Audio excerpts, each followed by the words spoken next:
Are you late? Are you almost here? Mom, calm down. It's me. So, my daughter isn't there with you after all. That phone call seems to be true. What happened? My daughter had an accident. Come to the hospital right away. Really? I'll go immediately. Which hospital? Today, our granddaughter was supposed to visit our house, but even after the expected time, she hadn't arrived. Then, our eldest son called. In response to his call, my husband and I hurriedly prepared to go to the hospital. As we were bustling around, the doorbell rang, and an unexpected person entered our home. Long time no see. Oh, is that the smell of freshly baked cookies? Looks delicious. Huh? My thoughts stopped again when I saw my granddaughter, who had the accident, standing right in front of me, and this time my body froze up. It seemed our granddaughter was equally confused by my inexplicable reaction. To confirm the situation, I made a phone call to my son. That call would set significant events in motion. As for me, I'm Brooklyn. At 70, I've already retired from work and am enjoying my retirement. My husband, Leonardo, is also over 70 and leads a retired life alongside me. While many people struggle during retirement, we've been fortunate to enjoy a relaxed lifestyle due to our dual income and Leonardo's slightly higher earnings. Our only son, Cyrus, lives nearby with his wife, Serenity, and our granddaughter, Lucy, about a 30-minute drive from our home. Because they're close, Cyrus' family visits us every few months to check on our well-being. Mom, Dad, is there anything troubling you? Anything you need help with? Not really. I looked up and crossed my arms, desperately trying to think of something. It wasn't that I was holding back from Cyrus. There genuinely wasn't anything bothering us or any specific tasks we needed help with. Grandpa, remember that weed killer you mentioned before? I stopped by the store and got it on my way here. Oh! My apologies. We were running low on it. I'm always sorry. It's no big deal. I'll put it in the shed for you. Thanks, Lucy. With confident steps, Lucy headed toward the small shed in the corner of our yard. While Leonardo and I remained seated, trusting Lucy to handle it, Cyrus and Serenity exchanged puzzled glances, wondering where she was going. Lucy visits us with a family, but often independently. Since her school is nearby, she often comes over alone. During such visits, she helps us by running errands to distant stores, carrying heavy items, and solving any problems we might have. As a result, we rarely need to ask Cyrus for assistance. You know, Lucy understands our situation better and takes care of us. That's true. I don't have the same insight. Both Cyrus's family and Lucy make us proud, and we all share a smile. What were you talking about? Returning from putting away the weed killer, Lucy joined our pleasant conversation, even though she hadn't understood the context. We were talking about how you often take care of Grandma and Grandpa. Take care? Nah. I just came here to hang out with them. But I'm glad you help us, and it's fun. Grandma also teaches me various dessert recipes, which I enjoy and appreciate. Shall we make a simple treat today? Do we have any flour left? Let's make microwave cookies. They're quick. Oh, I'll help too. As Lucy and I headed to the kitchen, Serenity followed in a hurry. Lucy efficiently prepared the tools and ingredients, leaving me with no time to assist. Serenity seemed lost, not knowing where everything was. I gave up on helping with the baking and asked Serenity to prepare dishes and drinks instead. In the end, Lucy mostly finished making the cookies on her own. Her skill in baking was partly due to her frequent visits and the fact that she often made treats when she came over. Eating the finished cookies while chatting with my husband and Lucy became our favorite pastime as a family. Lucy, who enjoys making sweets, isn't strictly an indoor person. Listen to this. The other day, Lucy rode her bike over 20 miles away. I heard there's a new clothing store, so I just went there with a friend. We didn't think you'd go by bike, did we? From now on, take the train. It's dangerous. Aww. But the train fare is a waste. She always leaves without saying much, just to hang out, so I worry. Well, it's a valid concern. At least tell them where you're going next time.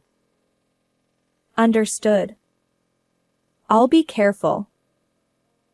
With a slightly disgruntled expression, Lucy nibbled on a cookie. We've repeatedly warned her not to leave without telling us her destination, but it's become a habit she won't break. Now that Lucy is in high school, we're starting to think we don't need to nag her as much. After everyone left, I washed the dishes and tidied up Leonardo's room. Another peaceful Sunday was coming to an end. We enjoyed our retirement leisurely, and our relationship with Leonardo's family remained good. I truly believed we had a good life. However, unfortunate events often unfold in unseen ways, and even now, circumstances are gradually taking a darker turn without our knowledge. As usual, Lucy came over after school.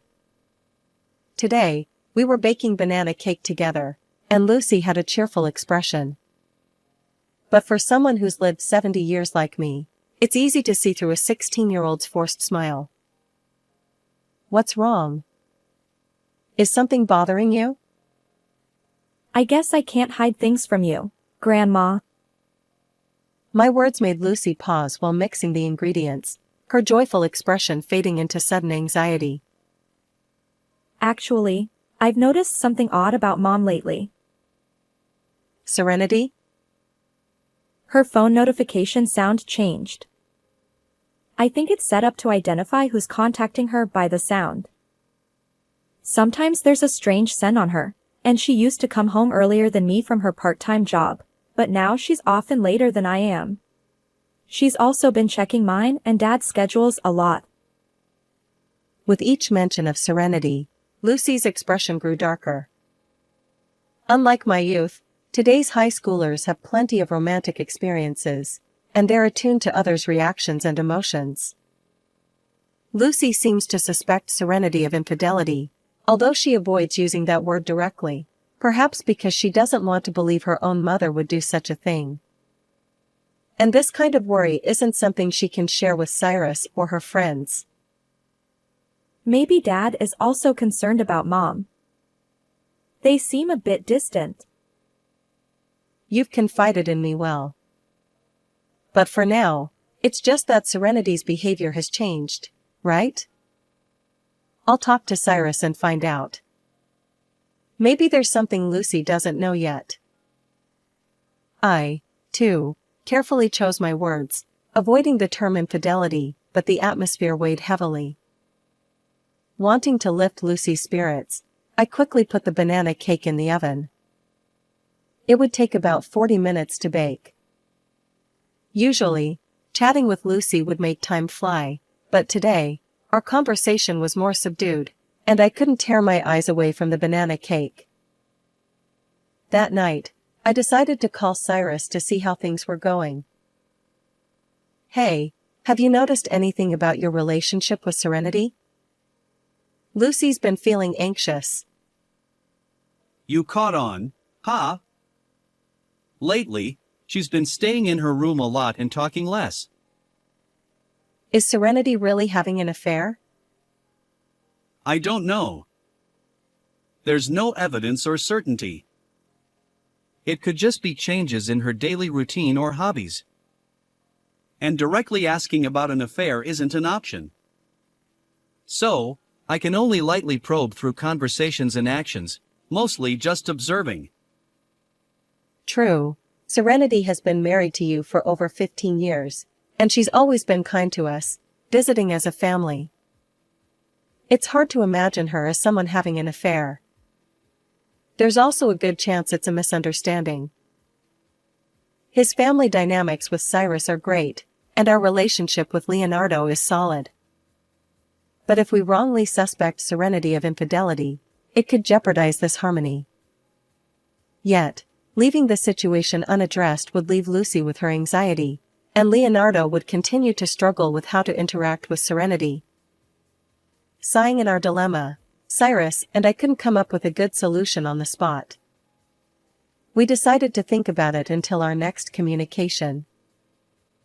Since then, Leonardo and I have been brainstorming, but days have passed without a viable solution. Paying a detective for an affair investigation or stumbling upon infidelity by chance, those scenarios belong more to dramas and movies than real life. We've been powerless for 2 weeks now.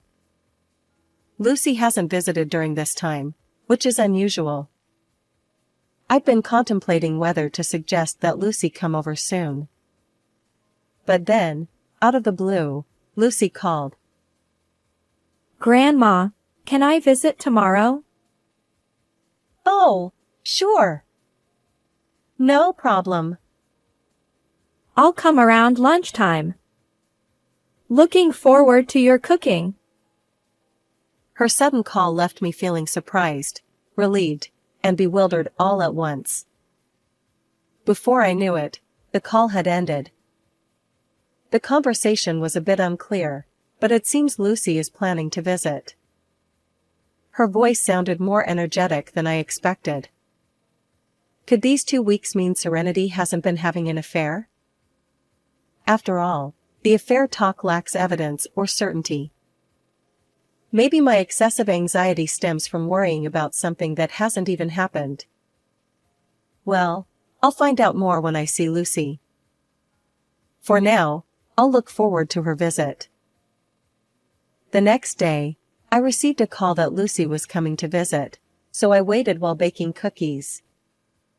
Today is Sunday, and Lucy is the only one coming over.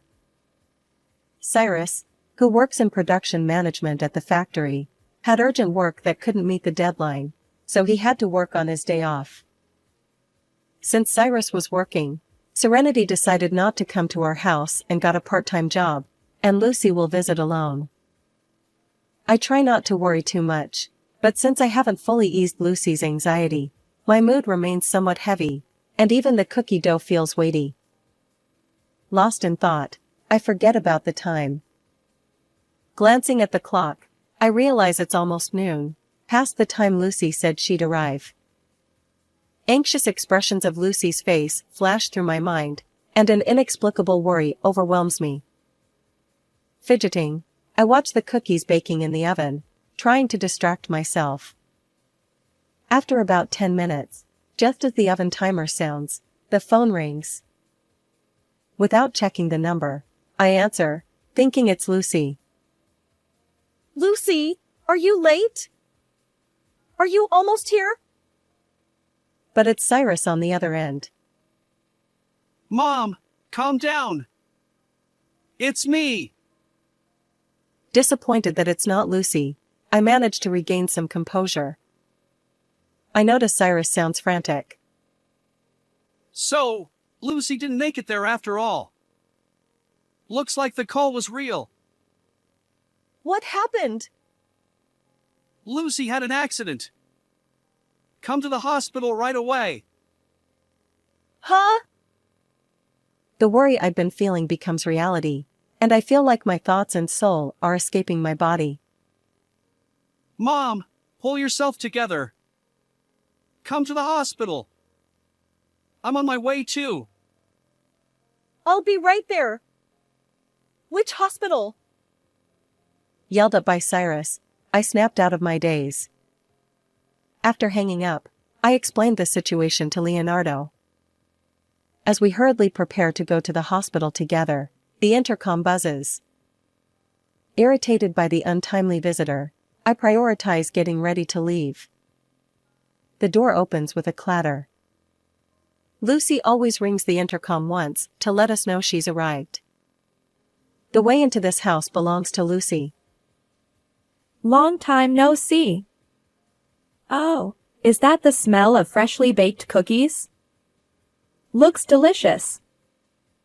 Huh? What's wrong? Lucy, who I heard that she had an accident, stands before me, and once again, my thoughts freeze. This time, my body too. Lucy seems equally confused by my reaction. Our world stands still. Leonardo breaks the silence. Isn't that Lucy? Weren't you in an accident? Exactly. Why are you here? Accident? What are you talking about? I was late. But I just took the train because Dad told me not to ride my bike too far. Missed a connection, that's all. I thought you had an accident because you were late. Cyrus called earlier, saying you were at the hospital. Huh? Dad did? As Lucy and I remain frozen, Leonardo speaks up, and our world starts moving again. It's a confusing situation, but one thing is certain, Lucy isn't injured. I slump down suddenly, my knees giving way. You really aren't hurt anywhere? No, I'm not. So what's this about an accident? Honestly, I don't even know. Wait a moment. I need to contact Cyrus to sort this out. I decided to call Cyrus to understand the situation better. It's been a while, so maybe there's been some progress on his end. Gathering my strength, I head toward the phone. This confirmation call is about to change everything. When I called, Cyrus answered instantly. Mom, it might sound confusing, but listen carefully. I'm at the hospital now, and they say there's no one brought in due to an accident. We even contacted nearby hospitals, and it's the same. No accident victims. Just calm down and listen. Lucy is at my home. She's perfectly fine. No injuries. I see. Now we can confirm Lucy's safety. But what does this mean? The call came from Serenity at the hospital. She received a call saying Lucy was taken to the hospital due to an accident. So, Serenity rushed out from home, and on her way, she met me, also returning from work, and we both came to the hospital. But now there's speculation that the call might have been a prank. Was the call from the hospital itself? No, it was from a mobile number. Emergency responders sometimes use their phones, so it's not unusual. But when we tried calling back, no one answered. I see. So it was a prank. However, something seems suspicious. Mom, there's something I need your help with. Is that okay? Cyrus lowers his voice, likely discussing something he doesn't want Serenity to hear. After hearing Cyrus out, I hung up the phone and quickly took action. An hour later, I was in Cyrus's living room, applying a bandage to my scraped elbow. It stung a little. Mom, are you here? I'm in the living room. It seemed Cyrus had returned. We conversed loudly from separate corners of the entryway and living room. As he realized I was in the living room, their footsteps approached. Mom, are you okay? Did you get hurt? I'm fine. Just a minor scrape. Cyrus guided Serenity into the living room, holding her arm to prevent her from escaping. Looks like my hunch was right. Serenity, please sit down here. Let's talk. I tapped the sofa in the living room, urging Serenity to take a seat. Once she settled, Cyrus and I sat across from her. Serenity seemed desperate, perhaps concocting excuses. She stared at the empty table in front of her. Since silence wouldn't lead us anywhere, I decided to review today's events in chronological order. You were supposed to work today, Serenity, while Cyrus had to go in for overtime. Did you go to your part-time job? No, I didn't. I lied about having work today. After Cyrus left for work, Lucy went out to play, right? So, what were you doing when you didn't have work? I went shopping alone. You're lying. I maintained a low, stern tone, exerting pressure on Serenity. She seemed intimidated by my voice and gaze, shrinking slightly. Until now, there had been no evidence or certainty about her affair. Even now, there was no concrete proof. But I had conviction, so I decided to keep pressing until she confessed. Serenity, weren't you home alone with your lover? That's absurd. Serenity, who had been looking down, raised her head and firmly denied my words. We could easily verify whether she'd gone to her part-time job, but investigating her affair partner wasn't straightforward. Serenity quickly assessed what she should admit and what she shouldn't. It required sharp thinking to navigate this situation. If we let our guard down, she could easily slip away, so I had to be cautious about the flow of conversation and my choice of words. And today, Lucy went out to play, right? But Cyrus finished work earlier than expected. Yeah, there was a miscommunication between sales and a client. So, my work ended sooner than planned. I was supposed to be home by evening, but I finished around noon. I messaged Serenity to ask if she needed anything on my way home, but she didn't reply, so I came straight back. Serenity probably noticed your message when you were already close to home, right? She panicked, rushed out to find you, and concocted the accident story to avoid running into her lover at home. At the hospital, Serenity acted strangely. Despite Lucy's supposed accident, she didn't seem worried. And when the call might have been a prank, she suggested we go out together instead of returning home. Exactly. If she kept you away from home, her lover could stay there, covering up any evidence before leaving. Stop making baseless accusations. It's all speculation, isn't it? She spoke clearly, denying everything we said. She knew what to deny to escape our accusations. But Cyrus and I were convinced of her affair. We continued stringing our words together. By the way, Serenity, do you know where Lucy went today? No. I just heard she was going out to play, as usual. Oh, wait. Serenity finally realized something. She'd been so focused on evading our affair accusations that she missed what was happening right in front of her. It was like missing the obvious. Before Cyrus and I returned, I had been inside Cyrus's house. In other words, I had a key to his house. Serenity noticed this and realized that Lucy had visited my house today. Lucy hadn't come over in the past 2 weeks, so Serenity hadn't considered her going to my place. Lucy's visit led me to call Cyrus for confirmation instead of heading to the hospital. My destination became Cyrus's house, not the hospital. After the call with Cyrus, I borrowed Lucy's key, entrusted her to Leonardo, and hailed a taxi to Cyrus's house. In the end, I didn't need Lucy's key, but without it, I might not have gone to Cyrus's house. Everything seemed to work against Serenity. It's either bad luck or perhaps the universe is punishing me, you might say. Serenity glances at the bandage on my arm. Given that I was already at Cyrus's house and injured, she seems to have realized something. It's probably time to discuss the matter we're both convinced of, her affair. Ultimately, the house key was open, so I didn't use it. I was surprised. When I entered, there was a strange man who suddenly pushed me and left. That's how I got this scrape on my arm.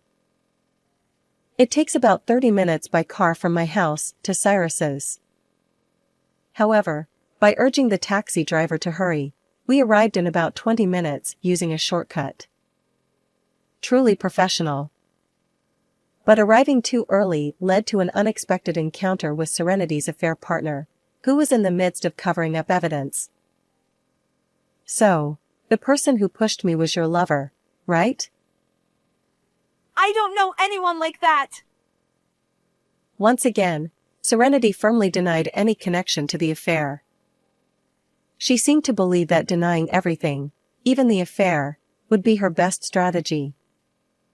Honestly, without concrete evidence like hotel photos or recorded conversations proving the affair, our options were limited.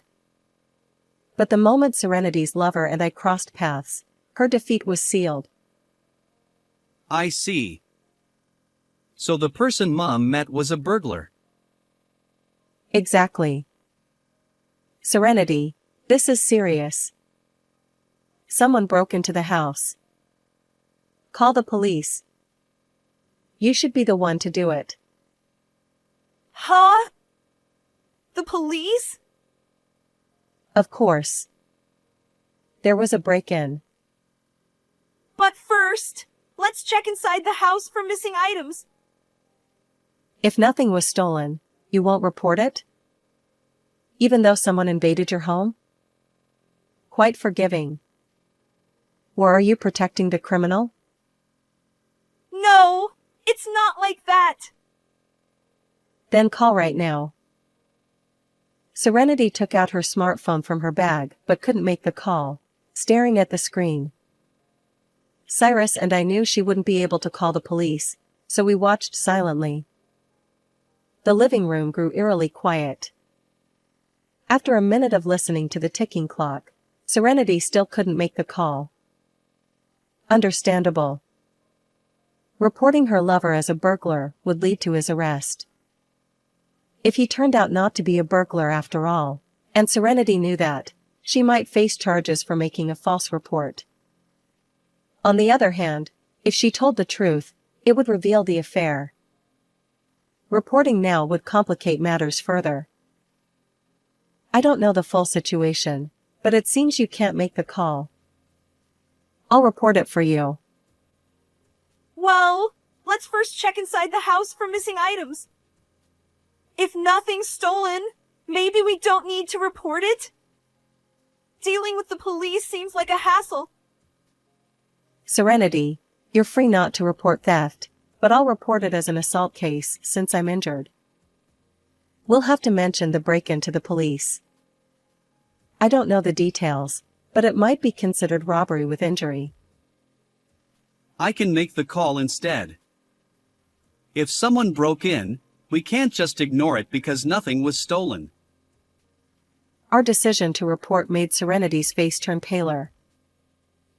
If you admit to the affair, Serenity, I won't report it. Now choose. Was the person in the house a burglar or your lover? If she denied the affair, we'd report it, exposing the affair and involving the police. But if she admitted it, we'd avoid reporting, focusing solely on resolving the affair. I gave Serenity a choice, but the answer was clear. I'm sorry. I was having an affair. Though we lacked evidence, Cyrus and I managed to get Serenity to confess. Threatening to involve the police was just a bluff. I'm relieved Serenity folded. With her admission, she returned to staring at the empty table, silent once more. Afterward, Cyrus promptly filed for divorce. Since Serenity admitted to the affair, the divorce proceeded smoothly, and both Serenity and her lover were held accountable for alimony. Divorced, Serenity was forced out of the house and apparently went to stay with her affair partner. However, Serenity's misfortune continued. Her lover had hidden his marital status while dating her. As a result, Serenity faced alimony claims from her lover's wife. To make matters worse, her lover managed to reconcile with his wife, leaving Serenity abandoned and alone. Now single, she struggles to find work to support herself and pay alimony. However, having been a part-time worker during her marriage to Cyrus, she faces a 15-year employment gap. Despite her efforts, she hasn't found a job yet and continues to live in a modest apartment, gradually depleting her savings. But savings aren't infinite, and she needs a steady income. Although she works part-time, it's challenging to balance job hunting and work. Caught in this financial quagmire, she remains stuck. Let's hope she finds a job soon. Interestingly, Lucy wasn't as shocked as I expected when she learned about her mother's affair. Lucy said, "I'd been feeling uneasy not knowing for sure about the affair. It's a relief that it's clear now. Otherwise, Dad would be the one to suffer.